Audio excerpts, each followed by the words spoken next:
हमें कौन सा दर्पण पढ़ना है? गोलीय दर्पण। देखिए गोलीय दर्पण ऐसा दर्पण जिसका परावर्तक सतह किसी खोखले गोले का एक भाग होता है, उसे क्या बोलते हैं? गोलीय दर्पण कहते हैं। देखिए गोलीय दर्पण जो होता है जिसका परावर्तक सतह क्या होता है?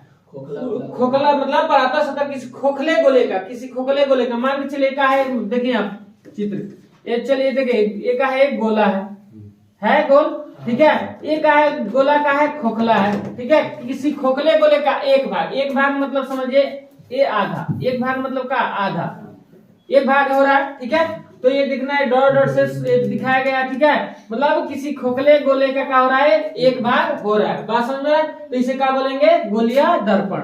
ऐसे रहेगा, ठीक है। इसमें छोड़ दिया है, ऐसे रहेगा, ठीक है। मतलब ऐसा दर्पण, ठीक है, ऐसा दर्पण जिसका परावर्तक सतह किसी खोखले गोले का मान के चलिए ये आपका गोला है, ठीक है। किसी खोखले गोले का एक भाग मतलब एक भाग मतलब आधा, ठीक है। एक भाग होता हो, बात समझ में रहा है? एक है रजती सतह है, ये कौन सा सतह है? रजती। बात समझ में रहा है?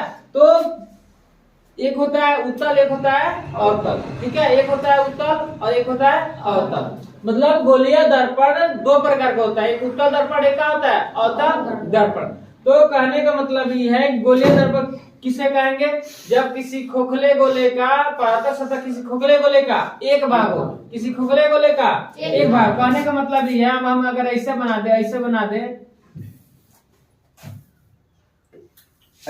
दे, ठीक है। तो बताइए गोले का एक भाग हो रहा है, बात समझ में? ऐसे करेंगे तो गोल होगा, ऐसे करेंगे तो गोल हो जाएगा। तो गोले का क्या होगा? एक भाग होता है, उसे क्या बोलते हैं? गोलीय दर्पण। बात समझ में आ रहा है? तो परावर्तक सतह किसी खोखले गोले का एक भाग होता है। और कहने का मतलब ये अगर ऐसा हम कर दें, ऐसे, ठीक है, ऐसे कर दें तो अब देखेंगे रजती सतह है, रंगा हुआ सतह है। अब ये क्या हो रहा है? एक गोले का एक भाग हो रहा है, एक भाग हो रहा है जी। ऐसे करेंगे तो एक गोला बनेगा। तो किसी खोखले गोले का एक भाग होता है परावर्तक सतह। समझिए परावर्तक सतह, ये परावर्तक सतह है इधर से। अगर हम मान के चलिए अगर ऐसे इसमें एक गलती बना दे चित्र, ऐसे रहेगा, इसमें ऐसे रजती सतह, ठीक है। एक होता है अंदर से रहेगा, बात समझ में आ रहा है? तो ये बना लेंगे, ठीक है। तो क्या होता है? परावर्तक सतह किसी खोखले गोले का एक भाग होता है, परावर्तक सतह। कहने का मतलब ये है कि अगर मान के चलिए अगर ये ऐसे है, ठीक है, तो ये समझ रहे हैं रजती सतह हो गया, ठीक है। तो ये परावर्तक सतह हो गया। तो किसी खोखले गोले का एक गोले का एक भाग हो रहा है, तो अगर ऐसे लाइन यहाँ से खींचेंगे ऐसे तो ये गोला बना। तो इस गोले का क्या हो रहा है? एक भाग हो रहा है इधर परावर्तक सतह। देखिए यहाँ तक परावर्तक सतह है, यहाँ तक परावर्तक सतह कुछ किसी खोखले गोले का एक भाग हो रहा है। इससे बोलेंगे कौन सा दर्पण? गोलीय दर्पण। कौन सा दर्पण बोलेंगे? गोलीय दर्पण। बात समझ में आ रहा है? एक कलम का क्या है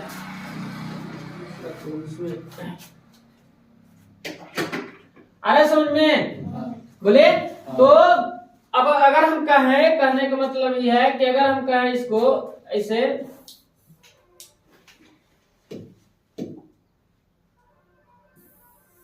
या कहेंगे क्या है? वृत्त है। अगर हम इसमें क्या करें, ऐसे में इसमें ऐसे बना दे, रजती मतलब ऐसे सतरंग में, ठीक है। तो अगर समझिए आधा हो गया है। अगर इसमें अब बताइए इसमें कहे परावर्तक सतह कौन है? तो ये वाला परावर्तक सतह हो रहा है। तो इस गोले का एक ही ना भाग हो, ये गोलवा का जो मिटाए अभी, तो ये आधा भाग हो गया। खोखले गोले का क्या है? एक भाग हो रहा है। परावर्तक सतह यहाँ तक हो रहा है, यहाँ तक परावर्तक सतह है। तो खोखले गोले का एक भाग हो रहा है, उसे क्या बोलेंगे? गोलीय दर्पण। याद हो जाएगा, ऐसा दर्पण जिसका परावर्तक सतह किसी खोखले गोले का क्या हो? एक भाग होता है, उसे क्या बोलते हैं? गोलीय दर्पण। असल में गोलीय दर्पण के प्रकार यह कितने प्रकार का होता है जी? दो प्रकार का। गोलीय दर्पण कितने प्रकार का होता है? दो प्रकार का। देखिए पहले का है, कौन सा दर्पण है? अवतल दर्पण। अवतल दर्पण का कौन सा दर्पण बोलते हैं? अभिसारी दर्पण। याद रखना, ये एग्जाम में आता है कि अवतल दर्पण को अभिसारी दर्पण क्यों कहते हैं? ऐसा भी आता है, अवतल दर्पण को अभिसारी दर्पण क्यों कहते हैं? यह अवतल दर्पण का दूसरा नाम क्या है? ठीक है, बात समझ में?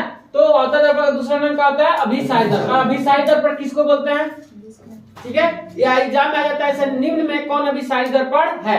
ठीक है, अवतल, उत्तल, समतल कोई नहीं। तो हम याद रखेंगे अभिसारी दर्पण किसको बोलते हैं जी? अवतल दर्पण को अभिसारी दर्पण बोलते हैं। उत्तल दर्पण कौन सा दर्पण बोलते हैं? अपसारी दर्पण, याद रहेगा।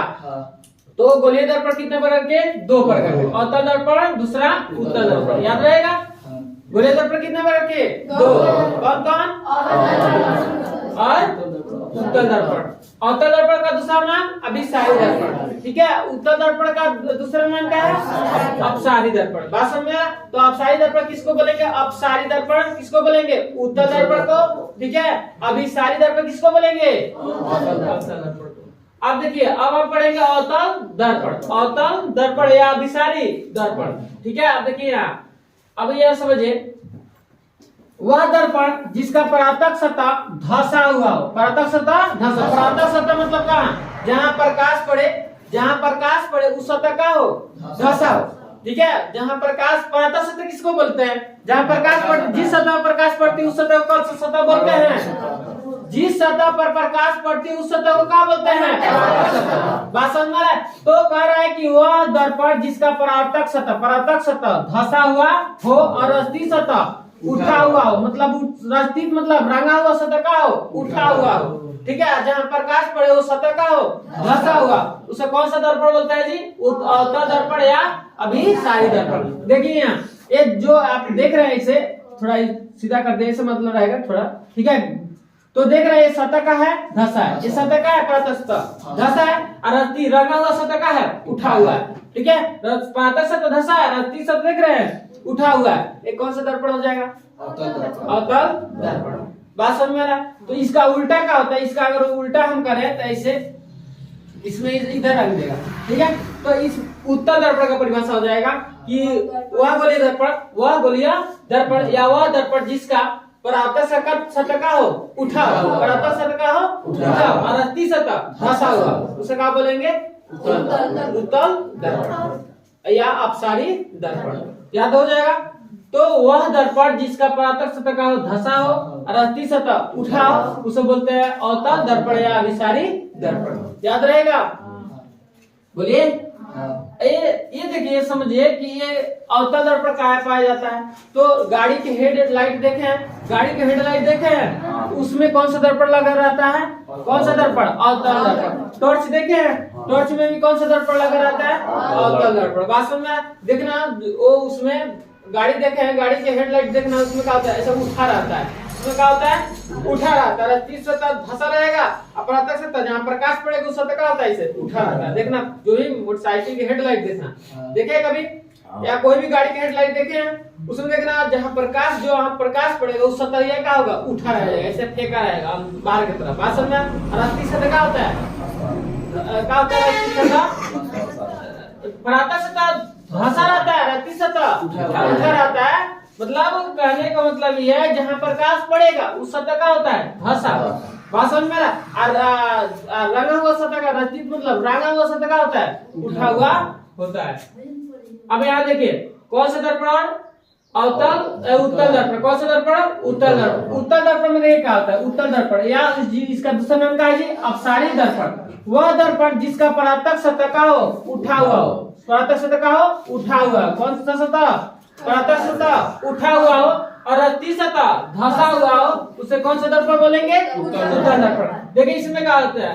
परातक सतह का इधर उठा है, ये वाला सतह का इधर वाला, परातक सतह का लाएगा उठा हुआ, रस्ती रंगा हुआ सतह का होता है, धंसा रहता है। बात समझ में? तो याद रखेंगे कि वह दर्पण जिसका परातक सतह उठा हो और रस्ती सतह धंसा हो। परातक सतह देखिए इधर उठा है इधर, और रस्ती सतह धंसा है, उसे कौन सा दर्पण बोलेंगे? उत्तल दर्पण, याद रहेगा। वह दर्पण जिसका परातक सतह अगर धंसा है और रस्ती सतह उठा हो, उसे कौन सा बोलेंगे? अवतल, ठीक है। परातक सतह धंसा हो, रस्ती सतह उठा हो, उसे बोलेंगे अवतल दर्पण। और उत्तल दर्पण किसको बोलेंगे? इसका परातक सतह उठा रहता है, रस्ती सतह धंसा रहता है, इसे बोलेंगे कौन सा दर्पण? उत्तल दर्पण। याद हो जाएगा? बोले। तो अब इतना लिखेंगे, उसके बाद हम पढ़ेंगे कौन सा दर्पण? परवलयिक दर्पण। कौन सा दर्पण? परवलयिक दर्पण।